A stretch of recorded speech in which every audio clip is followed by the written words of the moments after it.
La Lega si slega, la bandiera del Sole delle Alpi si strappa, l'esercito della Padania non marcia più compatto tra insubordinazioni, diserzioni e la minaccia di una vera e propria ribellione. Tutto gira attorno a un generale a due colonnelli, il generale lepeniano Matteo Salvini che abbandona gli antichi folclori autonomisti. I due colonnelli sono Flavio Tosi e Luca Zaia, in rabbiosa lotta sul confine con le elezioni del nuovo governatore. Oggi in Veneto si consuma la prima spaccatura in Consiglio regionale. Il presidente della Liga, Luca Baggio, e Matteo Toscani lasciano il Carroccio e fondano il gruppo Impegno Veneto. Un contenitore civico che possa raccogliere il consenso di tutti i moderati che si riconoscono nell'area ma non nei valori della Lega. Il nuovo gruppo è una scossa, ma somiglia a un segno premonitore. Terremoto in arrivo, scissione imminente. Ognuno poi in democrazia decide cosa vuol fare del proprio futuro. Io sono fermo e resto fermo dov'ero. Ognuno decide che fare del proprio futuro. Le parole di Luca Zaia hanno il sapore dell'addio, chi se ne va imbocca una strada senza ritorno.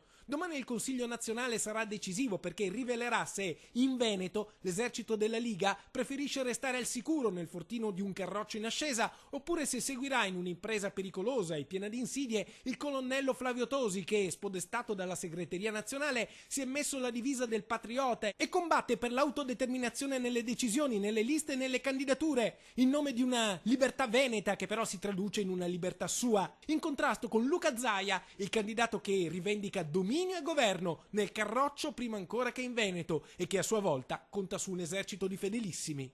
Luca Zaia, visto anche il gradimento che ha nei confronti della popolazione del Veneto, non avrà nessun problema a essere ancora presidente per i prossimi 5 anni. La scissione è vicina.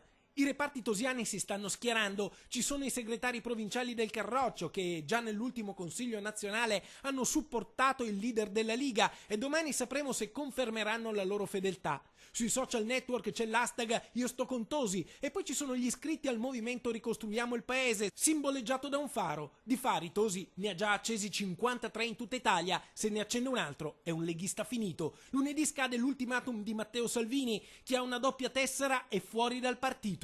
Eppure Flavio Tosi va avanti per la sua strada e il 6 marzo conferma che sarà a Palermo per l'accensione del primo faro in Sicilia.